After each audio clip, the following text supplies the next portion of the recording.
L'ancien sultanat de Kilwa, dans l'actuelle Tanzanie, était l'épicentre de la culture swahili. Entre paysages de palmiers et jardins luxuriants, la cité située en plein dans ce que l'on avait coutume d'appeler la Côte des Anges, longeait l'est de l'Afrique au nord-ouest de Madagascar. Elle fut le théâtre de disputes dynastiques, de razzias et de destructions aussi, tout au long de son histoire. Les peuples Mtakata et Mranga en ont été les premiers habitants. Et leur principal héritage, la langue swahili, eh bien, est une des plus parlées du continent et elle comprend aujourd'hui une centaine de millions de locuteurs.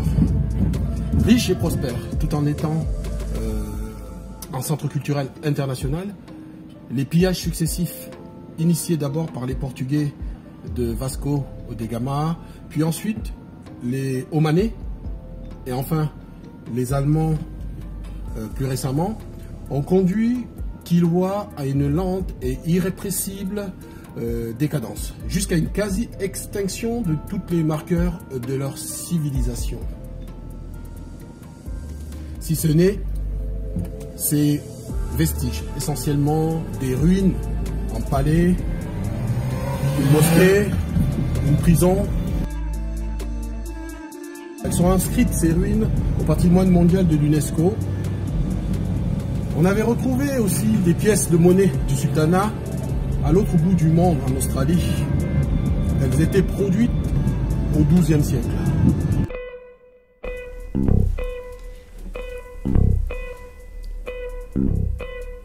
Bonjour à tous, je m'appelle Madani Cissé, je crée des contenus d'histoire sur YouTube et Patreon parce que j'aime ça. J'estime en effet, comme beaucoup de passionnés dans le domaine de l'histoire, que le passé éclaire le présent. Dans le cadre de ce projet, nous recherchons, sélectionnons et racontons les événements qui sont survenus, les événements importants survenus partout dans le monde et pour chacun des siècles. Aujourd'hui, nous vous proposons une courte immersion dans le second siècle du second millénaire. Ce siècle débute en Europe avec la diffusion d'un matériau qui, arrivant du monde musulman, va révolutionner les sociétés basées sur l'écrit, à savoir le papier. Dès l'an 1102, sa fabrication est attestée en Sicile, tandis que l'Espagne disposait déjà d'un moulin à papier à cette époque-là. Nous nous situons à la veille des conquêtes mongoles. Le continent profite d'une remarquable et longue période de douceur climatique. Du coup, on défriche à tout va, on crée de nouvelles agglomérations, on développe des techniques pour augmenter la productivité agricole, on poldérise en Flandre pour gagner des terres sur la mer. Mais aussi jusqu'en 1195, on se bat beaucoup. Entre gens de la noblesse notamment, dans le cadre des guerres méridionales pour le contrôle du midi de la France.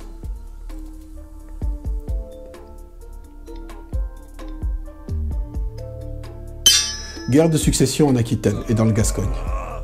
Velléité d'indépendance en Catalogne. Ça part vraiment dans tous les sens. Toulouse est prise 2 fois par les Aquitains dans les 19 premières années du siècle. Ensuite, le comté de Barcelone fait face à celui de Toulouse en 1123. Le premier sera plus fort et le second aura la bonne idée de négocier en 1125 afin de conserver ses terres. Vous l'avez compris, on est là dans une fuite en avant.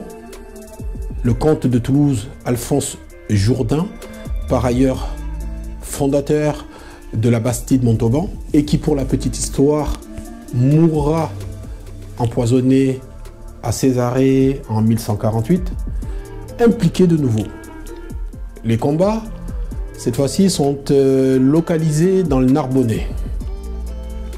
Mais petite halte pour participer à la seconde croisade organisée par Eugène III, le pape d'alors. Croisade qui ne permettra pas de reprendre Jérusalem au sultan Saladin, Les hostilités reprennent de plus belle. Guerre, coalition, problématique Qatar, période de trêve, de nouveau des troubles et finalement fin définitive des hostilités en 1196. Comme postérité, on notera que ces divers conflits et guerres en province ont sans doute annihilé toute possibilité de former un État occitan viable entre la France et l'Espagne.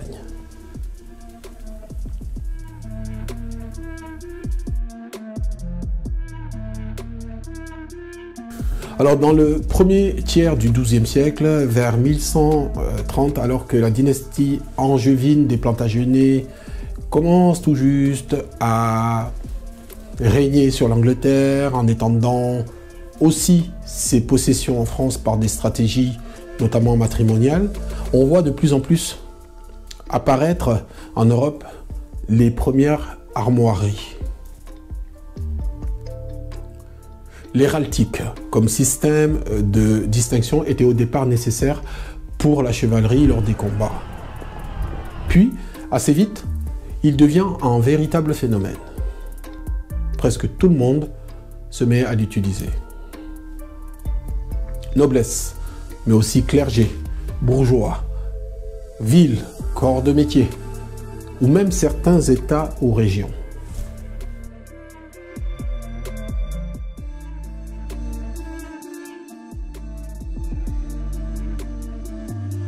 À l'image de ce qu'il avait été pour une bonne partie, pour une bonne moitié, le siècle se termine par une nouvelle croisade, la quatrième proclamée par le nouveau pape Innocent III, avec comme logisticien la puissante thalassocratie méditerranéenne, Venise. Les objectifs ne changent guère. Il s'agit d'arracher des mains de ceux que les Occidentaux appelaient alors les Sarrasins, les terres saintes. Objectif non atteint. En fait, il y eut dissension. À la première occasion, les peu fiables Vénitiens s'emparent du trône de Byzance en chemin et installent un faire-valoir à Constantinople.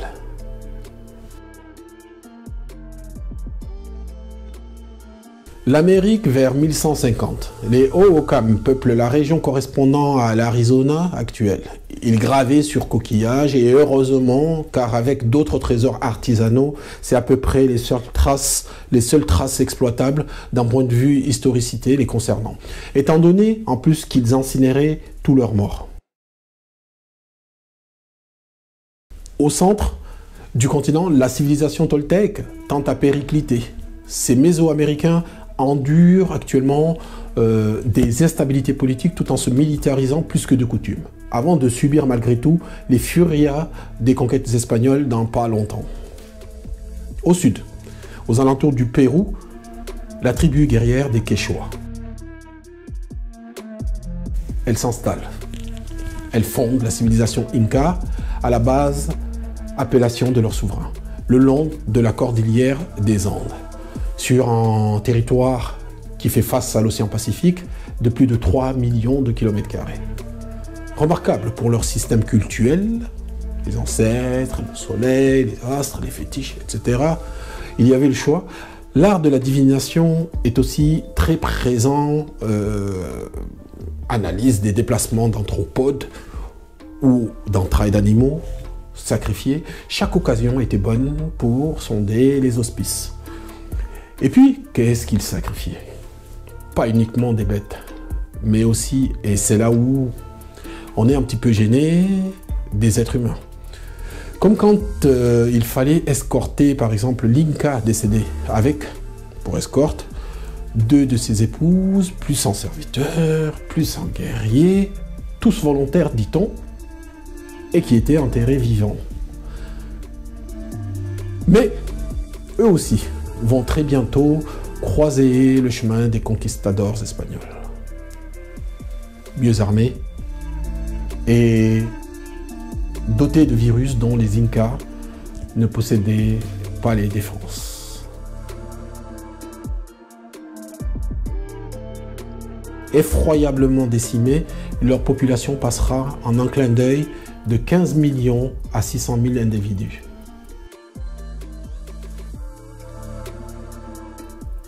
« 1174, dans le monde musulman à présent, la réunification de la Syrie et de l'Égypte donne un sacré boom au commerce syrien, alors que l'Égypte, au contraire, semble perdant et souffre, notamment à cause de l'ICTA.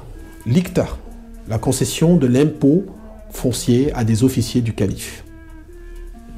Ceci, en plus des assauts réguliers des croisés durant presque la totalité du siècle, complique le développement des sociétés arabo-musulmanes.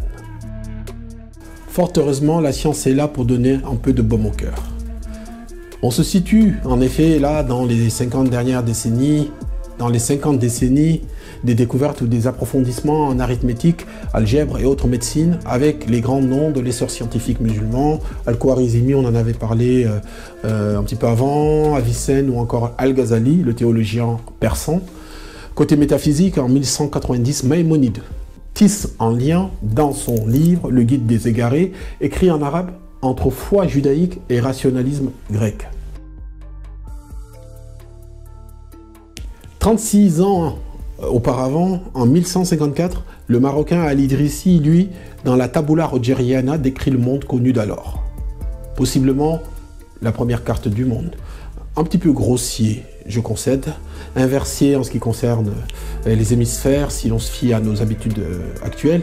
Il y décrit succinctement les cultures des régions. Donc, bien avant les projections de Robinson et de Peters qu'on utilise actuellement, le nord-africain Al-Idrissi avait réalisé une première vue du monde.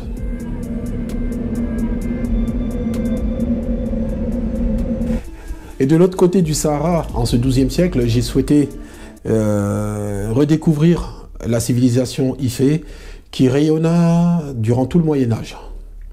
Il sera notamment question d'art, mais aussi d'aménagement de cités, avec la gigantesque forteresse qui se dressait dans l'actuelle ville nigériane de Benin City.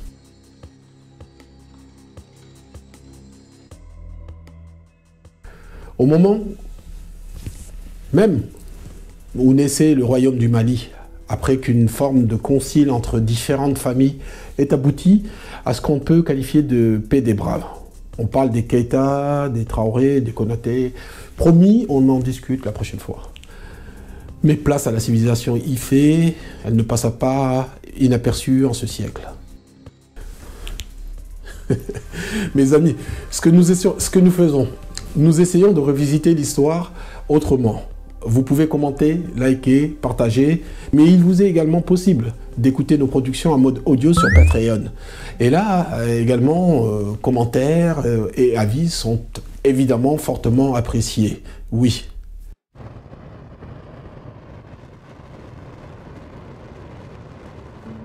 Alors, le royaume Ifé. Ici, tout commence avec le fer. C'est leur totem en quelque sorte. Les monarques Oni installaient leur forage dans l'enceinte de leur palais. Pouvoir et métallurgie allaient donc de pair. Une fois l'autosuffisance alimentaire assurée, place à la transformation économique partout dans le royaume. L'industrie du verre, culture du tabac, du coton, entre autres, permettent en plus d'entretenir une population urbaine et de financer des campagnes de guerre. Mais Ifé, c'est dans la tradition Yoruba, la ville sacrée, le berceau de l'humanité, et qui deviendra une cité-État florissante, considérée aujourd'hui comme la patrie légendaire des peuples de langue Yoruba, la Yoruba Land. Des recherches ont permis d'établir que c'était à la base une confédération d'une douzaine de villages qui vit le jour vers les 10e et 11e siècles. Fondé par le premier Oni, celui-là ancêtre de la majorité des têtes couronnées dans le Yoruba Land, qui inclut des territoires du Togo, du Bénin et du Nigeria actuel.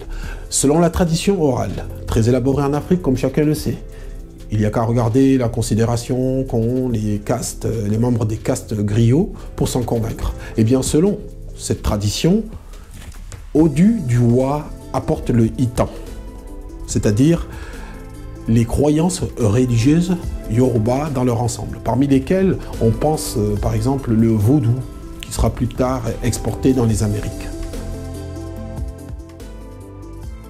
Odu du Wa Donc, en gros, le principe qui créa la réalité physique. Une fois décédé, il fut immédiatement déifié, puis admis au panthéon des Yoruba. Certaines thèses le considèrent comme un arrivant, soit pour certains de la Mecque, d'autres théories parlent de l'Égypte, mais bon, il paraît plus vraisemblable qu'il soit originaire du coin. La ville de Benin City, où sa succession est attestée en 1170. Entre 1170 et 1180, plus exactement, par le règne de Oranian, dont le fils Eweka deviendra le premier Oba du royaume du Bénin. La capitale, Bénin au Nigeria, attention, pas la République du Bénin contemporaine. Elle fut construite de manière absolument symétrique selon la méthodologie mathématique fractale, c'est-à-dire la proportionnalité et la répétition.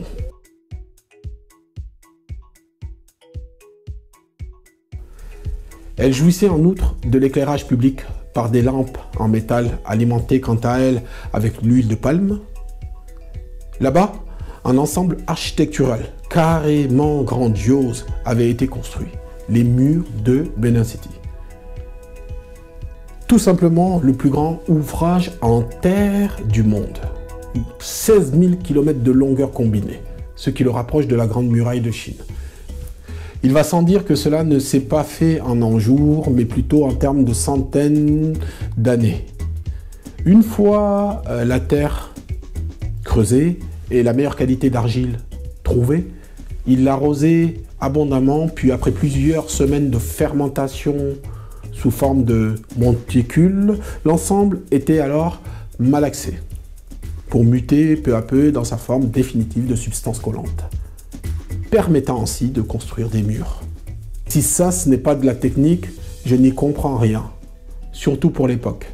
C'est à raison donc que le Guinness des records, dans son édition de 1974, décrit les murs de la ville de Edo, l'ancien nom de Benin City, comme résultante des plus grands travaux de terrassement au monde réalisés avant l'ère mécanique.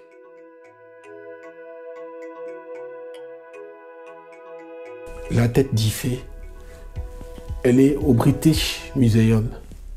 Si elle avait un esprit, elle se demanderait sans doute, mais pourquoi ? Sa place serait plus naturellement du côté du golfe de Guinée. Mais bon, raffinement, réalisme sont les mots qui viennent à l'esprit la toute première fois que l'on observe ce laiton moulé à la cire perdue et qui pourrait représenter un Oni. Je rappelle qu'un Oni, bien, c'est le monarque. C'est un titre des monarques Yoruba. En tout, ce sont jusqu'à ce jour pas moins de 18 de ces têtes majestueuses qui avaient été trouvées et leur similitude eh bien, suggère qu'elles ont été réalisées en quelque sorte par un seul et même artisan.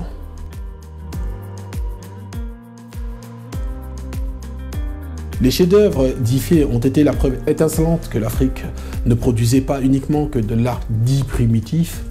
Alors, bien sûr, comme toujours, en pareille circonstance, on commence à s'y habituer, n'est-ce pas? Les explorateurs étrangers, disons-le simplement, les Européens, notamment un certain bourgeois de Berlin, Leo Frobenius, sans doute pour plus tard justifier le vol d'objets d'art qu'il s'apprêtait à commettre, imaginera l'hypothèse assez compliquée et au petit parfum raciste que ce serait un équipage de la Grèce antique qui aurait moulé ces fameuses têtes. L'argument est plutôt branque-ballon. Quand, comment, pourquoi, on ne sait pas. C'est pas le démontrer qui manifestement était le but de l'ethnologue venu de l'Empire allemand. Mais si Frobenius, des œuvres d'art et de culture complexes et sophistiquées peuvent être l'œuvre d'artistes africains, tout à fait. D'ailleurs, des experts reconnaîtront plus tard l'erreur de l'ethnologue. C'est bien. Mieux vaut tard que jamais. Mais c'est pas de chance. Certaines de ces artefacts se trouvent déjà sur les bords de la Tamise ou du côté de la porte de Brandebourg.